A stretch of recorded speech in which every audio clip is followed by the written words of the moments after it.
This is the I Love Success podcast. I'm Peter Jabrukovsky, and I have made a vow to myself to help as many people as possible to achieve their dreams. Let's get started. Hey guys, and welcome to the I Love Success podcast. I'm super excited to have you here listening, watching, tuning in. If this is the first time you're here, thank you so much for exploring this show. You'll be in for a ride today because I have an incredible guest, and I had him on the show episode 81. It's about 3 years now. I learned a lot from this man. I love following his content and his ideas. And at that time, I called him the world's most disciplined man. But I'm excited now because I know he just got married. He has some love. So I want to kind of go into that a little bit too, and talk about life and creating a beautiful life. What we're all about here. Sounds amazing. What episode is this? This is episode 270, I believe. That's amazing. Well, this is going to be a lot of fun. Yeah. So welcome, Craig Ballantyne, to the I Love Success podcast. Hey, thank you so much. It's good to be back.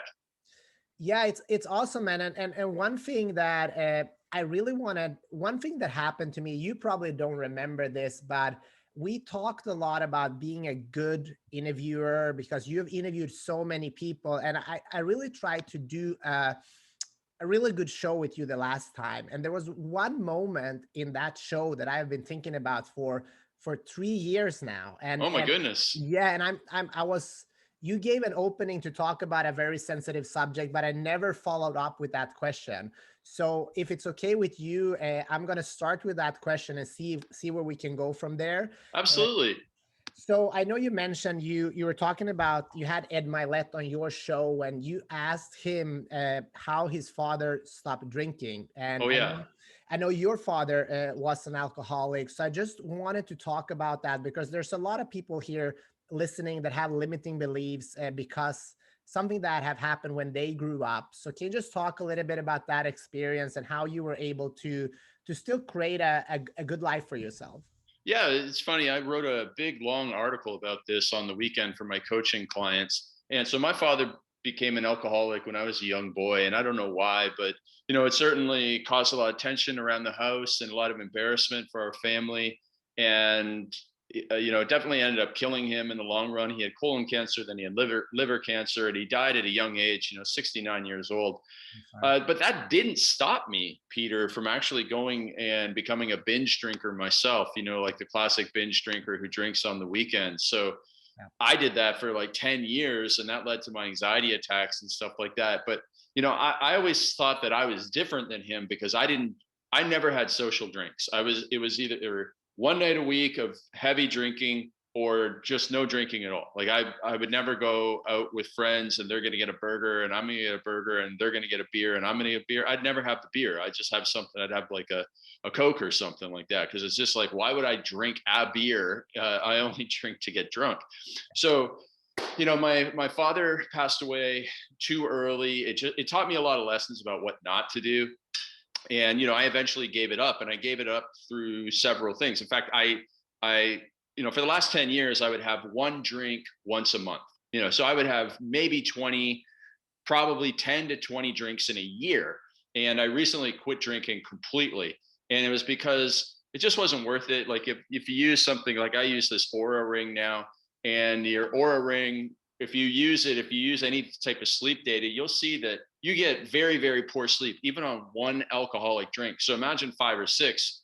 Doesn't matter if you say, 2 glasses of wine helps me fall asleep. Well, it gives you very poor sleep, which is probably why you have a very hard time falling asleep in the first place.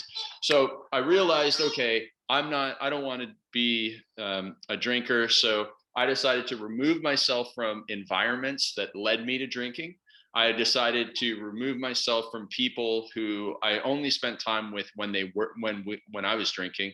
If there were really good friends who I spent time drinking with, but I didn't want to lose them as friends, I just found other things to do with them, hiking, working out, going to sporting events during the week when I wasn't going to drink, all that sort of stuff. So I didn't lose my friends. Then I got public accountability. I had accountability from my friends. And I said, hey, I really want to cut back and I'm never going to get drunk again, which was kind of the first step.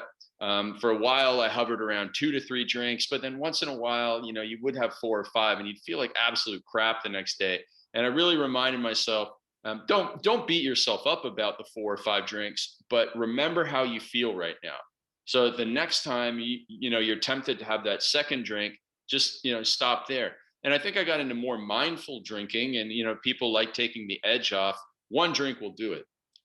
Anything else, anything actually beyond kind of like the first or second sip is a waste. So, I just trained myself to do that. And so the binge drinking lasted about 10 years till late 20s. And then after that, it was very controlled. And then the last 10 years, it was very, very minimal. And then I just decided to totally quit.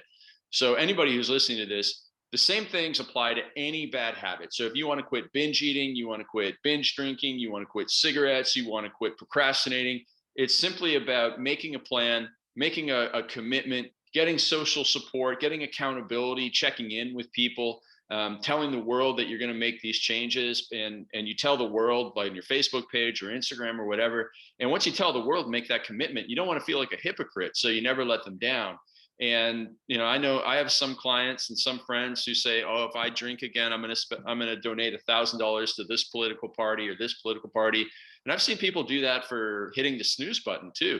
And it works. It's not the best way to do it, but it works. And then the final thing is to change your identity. I'm not a drinker. I'm the type of person who can be social, have a great time, go out for dinner, sit at a 4-hour dinner and not need alcohol. That's the type of person I am. I'm good at being social. And so I just changed my identity around that, if we were going to a big sporting event, or we were going to a big party, or we're going to a big business event, I don't need alcohol to fit in. I don't need alcohol to have a good time. And I don't care what anybody says to me. They're not going to peer pressure me into drinking. So, that's something that takes time to build up, but anybody can do it. And again, it goes with anything that you're committed to in life, whether you want to become a vegetarian or you want to go out the opposite and be a paleo eater. You just need to follow those steps, and you can transform. Thank you for sharing that and for being vulnerable so early into the show here. I'm curious. You mentioned, I want to unpack this because I work with coaching as well, and I know we were talking about if you don't do something, there's a punishment, and you said that's not the best way. Like, hey, if I go drinking, I have to donate money, and yeah. I know that's a big part of coaching, and I know myself, I don't relate to that much. I want to feel more joy. And I know you said it wasn't the best way. So in your opinion, what's the best way of kind of sticking to your habits? Well, you've got to use those tricks like the punishment at first to get the momentum. And so whether it's cursing, I've quit cursing 10 years ago. I mostly through public accountability. And I, if I've said it to hundreds of thousands of people, literally told hundreds of thousands of people on my email list, in podcasts and videos, I do not swear. And so if I go to an event and I start swearing, people are going to go, "You're a liar. You're a liar. And if you're a liar about this, you're going to lie to me about everything." So that's why I believe that public accountability and that commitment is so strong. But the public accountability and the punishment for doing something, and the removing of, the junk food from your house if you're a binge eater, the removing of alcohol from your house if you're an alcoholic, the removal of certain things, they're all just chipping away at it. But they don't get down to the core thing, which is the belief in yourself. If you remove the alcohol from your house and you try to never go to a bar, and you never do this, and you don't hang around these people, but all of a sudden one day you end up in one of those situations, you're not going to have discipline and willpower, and you're always going to be, I am an alcoholic, that's why I can't go near alcohol. If that's your mindset, you're never going to be fully free. So you have to convince yourself that, hey, listen, I'm not an alcoholic. I'm not a binge drinker. I'm not even a social drinker. I'm just a social person. And I can go to the Rose Bowl, or, the college football game, or I can go to the World Series, or I can go to the Super Bowl, and I can go, to my friend's wedding, and I can go here, there, and everywhere. And I don't need a single drink. That's the type of person I am. That's the ultimate. Once you can get there, Peter, that's when you can do anything. But if you rely on the other, let's call the other things hacks, right? Here's my hack. My hack to stop drinking is that I don't have alcohol in the house. Well, again, you're going to leave your house at some point. You're going to be at an event at some point, and everybody else is going to be drinking. And if your hack is to not be around alcohol, you've lost because your hack has been broken. And if you're inside your mental programming is, I like to drink, then you're going to drink. So the end of the day, the most important thing is that you change your identity. Now, you change your identity through building your self-confidence, and your self-confidence is benefits from those hacks. So the way to build your self-confidence, you make a promise to yourself and you keep it. It's like people who tell them, if you set your alarm that says for 6 a.m. and you hit the snooze button, you're hurting your self-confidence because you can't keep a promise to yourself about what time you get up in the morning. If you can't keep a promise to yourself about getting up in the morning, you can't keep any promises to yourself. And if you can't keep a promise to yourself, you'll never have big self-confidence. So it's the same with drinking. Okay, I'm going to go to a football game this weekend and I'm not going to drink. And the way that I'm going to do that is the good thing is I'm going with people who don't drink. Maybe I'm going with my church group or whatever. So nobody really drinks. And then, we're going to not go to the tailgating. And I'm also going to schedule like a 20-mile run the next day. So I can't be hungover. Great. Now I've got all these things in place. And then you go to the event, you don't drink, and you're like, oh, I can do it. I can do it. Now, I had to do all these other things. I had to have these hacks in place, but I can do it. Now, next time, maybe you go to a Dodgers game and you know what, it's a Friday night and you're going with somebody who wants to have 1 or 2 beers. And you're like, I'm not going to have a beer. I'm going to have a soda, or I'm going to have something else. And you have a soda and a hot dog. They have a beer and a hot dog. And you come home from the game and you went, wow, I did it again. I can really do this. I can really survive without alcohol. I've made a promise to myself. I've kept it. And you repeatedly build that up until you're able to change your identity over time. So that's what we want to see in folks. Yeah, I love that. I mean, you're speaking my language. I'm a martial artist, as you know. And one thing, especially when you do Japanese martial arts, is called Bushido, the way of the warrior. And one of the virtues a warrior has is no promises are needed, because when it's said, it's like it's already done. And that's something that I have embodied that. So sometimes with other people, I lose patience because there's so many promises, and people break their promises all their time to themselves because of the identity, right? That we're talking about. You haven't changed the identity. But I'm curious about you, because we call you the world's most disciplined man, right? Which is awesome. But it comes with a lot of responsibility too. Do you still wake up at 4 a.m. in the morning, or has that kind of routine changed for you? Or like, I don't have an alarm. So I used to use an alarm, and now it's just, I go to bed around, my wife and I go to bed, I think we went to bed around 7:30 last night. Now that it gets dark out so early, she likes to go to bed early. I like to go to bed early. I like to get up early. She likes to get up early. So, somebody who goes to bed at 11 o'clock, I got the same number of hours in the day. I sleep the same amount as you. I just do it earlier than you. And so it's a natural thing for me. It actually is very beneficial for me. I get a lot done. And a lot of when people originally called me the world's most disciplined man, it was because I had set up so many of those hacks in my life. I had set up a hack that I set the alarm for 3:57 a.m.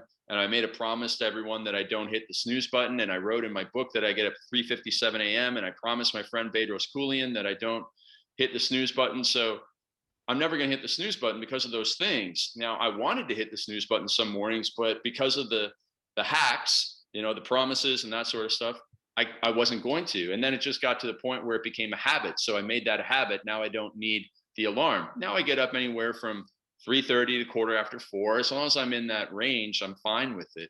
And then I made hacks like for the number one thing that I want to do first thing in the morning. I built a system. So I'm not the world's most disciplined man naturally, but I decided I wanted to be a very effective and productive person. So I built systems that allowed me to go and become very productive. And then when I became very productive, people called me the world's most disciplined man. That's the thing. I did not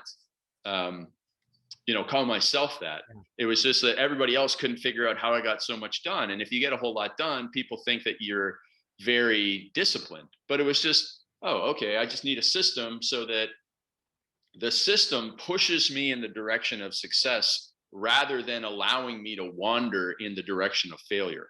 Yeah. Do you mind if I ask you, because I'm very disciplined myself, and sometimes these promises that I make to myself, it sometimes hinders me because I've promised to do something and then I have to do it instead of kind of being in the flow. Like it seems like you are now, like you graduated from, you don't have to wake up 3:57 anymore. It happens naturally and you're more at peace with that. Is that an accurate analysis, or can you just talk a little bit about that? Because I sometimes hinder myself by I have to do it, and it causes a lot of pain as well. Yeah, I mean, I want things to be set up where I enjoy the system. I want things to be set up where success is almost guaranteed. And when you're successful, then you're not going to feel bad about the quote unquote sacrifices that you've made. So it's not that painful. So I'm always looking to get the results. I'm looking to get the enjoyment out of it. And if I really, really dislike doing something, I need to question, why am I trying to do this? And maybe this is not the best use of my mental energy and physical energy and my life force. So there, in that situations, sometimes it's worthwhile taking a huge step back and going, what am I doing? Why am I doing this? Is this really the right thing? If it's so hard, if there's so much resistance here, then why is that? And can I really build a system that takes the resistance out, or will there be resistance no matter what? Okay, and let's talk a little bit about visualization, because I Yeah. know you visualized, was it about 3 or 4 years ago, that you wanted to get married, Yeah. and this whole process, and you teach others, but you somehow you manifested this in your own life. Can you just share that, how that experience has been, and just falling in love, and kind of, you know, taking it from the brain to the heart to reality? Yeah, so I don't do a lot of visualization. I write vision statements. I mean, I guess they're the same thing, but it's not like I don't sit there and mentally visualize things. I just write it down and go, this is what I want. I share that vision with other people, so that does get in their mind so they can visualize it. And then I just move ahead. And when you tell people what you want to achieve, then a lot of those things start to come into your world. So for me, writing down a very clear end outcome in a long term, in 3 to 5 years from now, then allows me to backtrack and go, if I want to achieve that, what are the things I need to start doing now? Who do I need to know now, et cetera, et cetera. A lot of people have vision boards and goals, but they just stop there. They stop with, here's what I want, and then they just go about their regular life with no concrete actions, no actions directed towards that goal. And that's why people end up with so much frustration. So it's, you take that vision and then you start building out a pathway for it. It's kind of like somebody who's an Olympic athlete, right? They have, okay, great. It's 2022. There's a Winter Olympics this year, but let's say I want to win the gold medal at the 2026 Winter Olympics. Okay, maybe I'm young and I'm new, and there's no way I'll even be in the top 10 for this 2022 Olympics. It's my first one. I'll go get some experience, and then I'll sit down and I'll go, okay, so in 2026, I'm going to be the gold medalist at this event. In order for that to happen, it's clear based on my performance at the past Olympics that I need to get stronger. I need to improve this technical ability. My nutrition needs to change. My sleep habits need to change. I need to go and build plans for this. I'm going to build a 90-day plan to make changes. I'm going to build a 1-year plan. And then in a year from now, I'm going to, in 90 days, I'm going to build another 90-day plan, and so on and so forth, and make sure I'm moving towards that 1-year goal. And then I'm going to be doing those 1-year plans every year to move me ahead, and so on and so forth until I achieve my results. So that is the most important part of the vision thing, is actually figuring out how to achieve it. It is. And how was that experience for you? Like, how did it feel to meet somebody, and falling in love and getting married? Like, that's a big deal, because I remember last time when we talked about, you said legacy is important to you, and when it came to your business, is what it was the books at that time, plus family was another thing. And here we are a couple of years later, and this family thing has become a reality. Yeah. So, I mean, at the same, it's still a goal that requires action. And so if you do enough self-reflection and if you figure out how on earth can I move myself towards that goal, like, okay, these are the relationships that have been helpful for me in the past, that I've enjoyed in the past. Here's what's worked. Here are the ones that haven't worked. What's common to those? What's common to the ones that have worked? Therefore, I need to go and focus on the commonalities in the ones that have worked. And you can go and you can start putting in place a plan for it. So for me, example, it was, I knew that most of the time when I get introductions, that works the best. So I went out and sought one, and that was the ultimate action that led to the success. Yeah. So you knew what you needed, and you took the courage to go after it as well. Yeah, and got accountability and support to go and do it and be able to achieve it. Yeah, there's no problem. Awesome. You make it sound so easy. So what do you want to say to people that they're struggling with their goals? Like, they have all these dreams, visions, they want to do things, they're working towards it, but there's something stopping them from actually, achieving them. Like, in your profession, what do you see as the number one or two things that are actually stopping people from getting what they want? Well, most people don't know exactly what to do.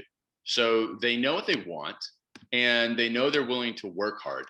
But, it's kind of like, to use a very, very crude analogy, somebody who's in LA and wants to go to New York, and they go west, and and they're running, or they're cycling, or they're an amazing pilot, and they're flying their plane perfectly west.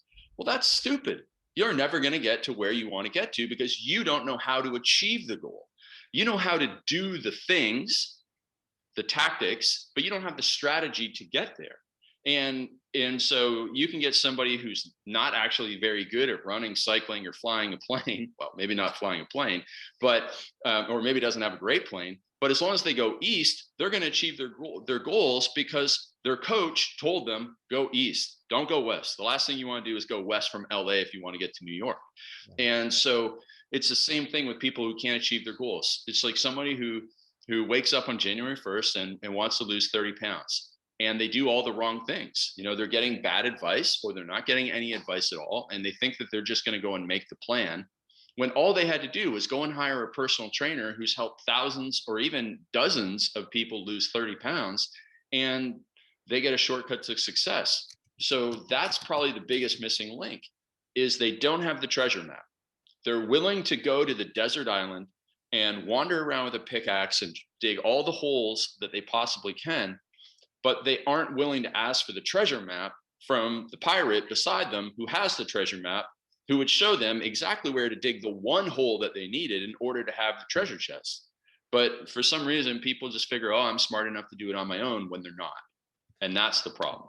Yeah, that I think is a big problem. Another problem that I see, and I would like to have your opinion on, it's a lot of people they take the first step to get the treasure map, but then they question it instead of doing the work, because it was easier for that person, or that would work for another person, but not me. What's your opinion on that? And how can we help people that are kind of in that, they question everything kind of state?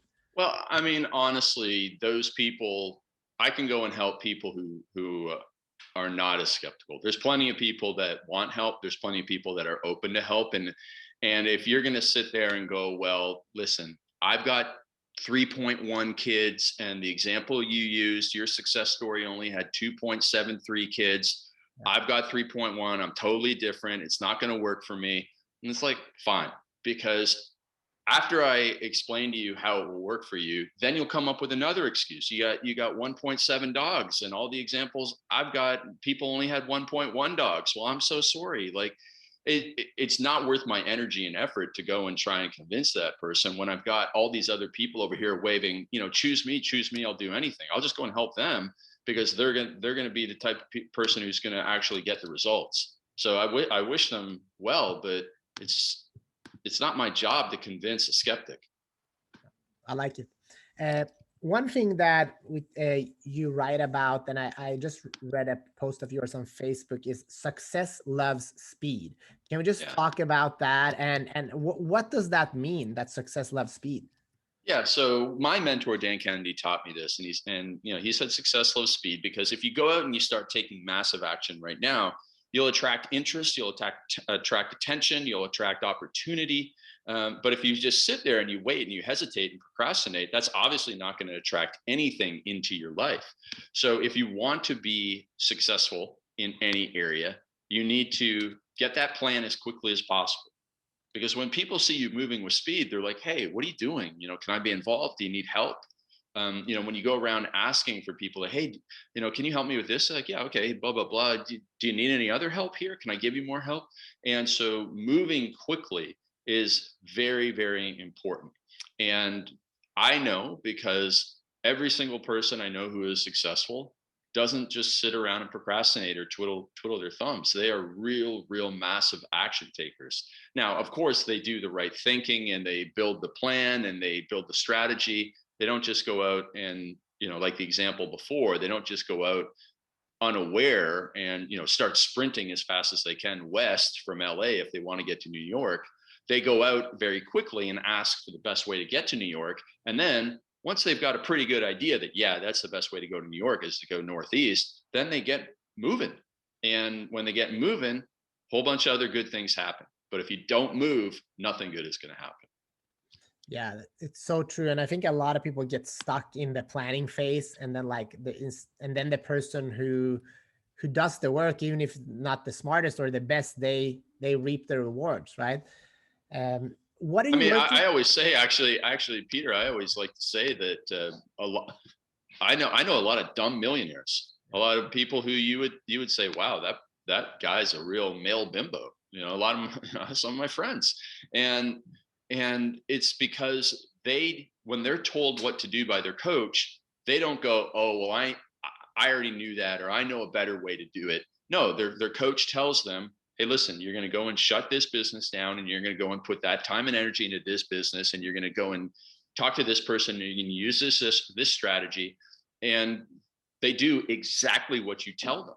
It's the same as with, some of the fittest, leanest people in the world that step on stage at fitness competitions. If you actually talk to them, they're not, their IQ is not 150. It's just that a coach told them what to do, and they did everything that their coach, who has helped thousands of people get, 7% body fat, he's got a plan and they went and followed it, or she's got a plan and they went and followed it. And you see the same thing in the business world. Normal person who's willing to work hard, who has an okay or good idea, ask somebody for advice who's already been successful person tells them what to do. They go, okay, I'll do that. They go and do it. And the next thing you know, they're very successful. And then you have all these people who are too smart for their own good, who either don't ask for help or ask for help and then ignore the help, and they don't get ahead.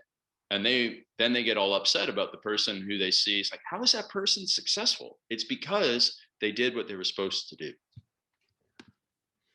Mic drop. I mean, it sounds so simple, yet it seems so hard. What are you working on right now, Craig? What's in the pipeline, and what are you excited about in your business and in your life?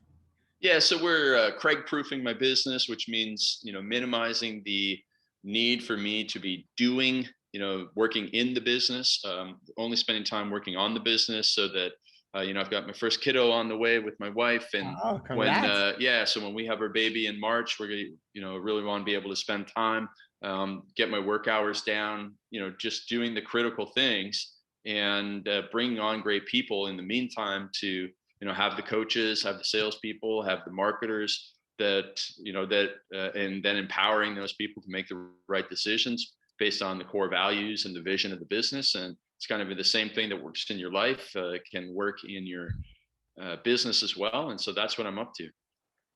That's exciting. And Yeah.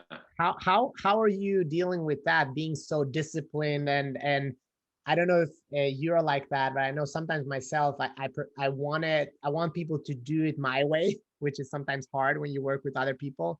So how do you dealing with that, and how has that experience been so far? Well, I mean, I'm not that smart, so I know that most people can do it better than me, and so we just Mhm. hire smart people, and it's like I can't do what you do, and so we just tell them what we want accomplished, and they do it faster and better than me.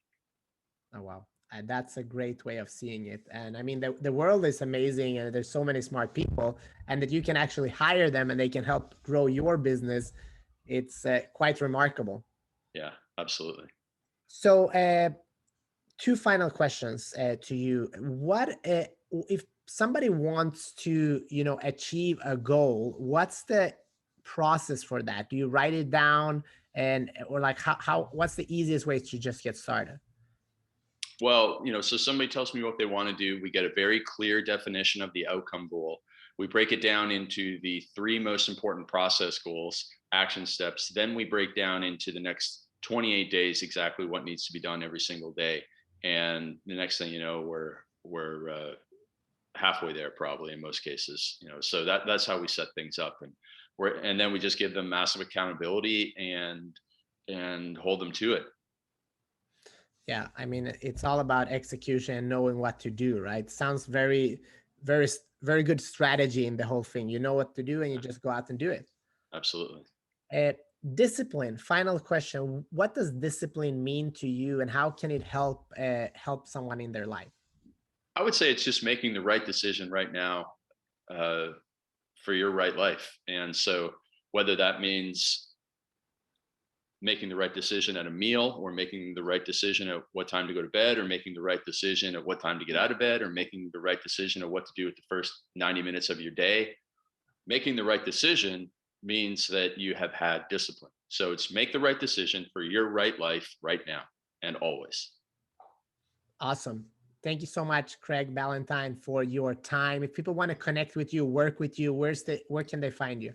Send me a message on Instagram at Real Craig Ballantyne, or email us at craig@craigballantyne.com. Looking forward to hearing from you. Awesome. Thank you, everybody that are still here listening, watching. I'm super excited to share this episode with you. I am happy that I got to ask Craig some of the questions that I really wanted to ask. And I had to wait 3 years, but I worked on this, and I'm working every day to become a better listener and to be able to ask better questions. So Awesome. yeah, thank you. And if you guys that are watching this enjoy the show, please share it with somebody. Follow us on YouTube, Instagram, iTunes, everywhere. Please help us share this message, because I want to help at least 10 million people in 10 years to go after their dreams. And I need you guys to help me with that. Thank you so Amazing. much. And I'll see you next week.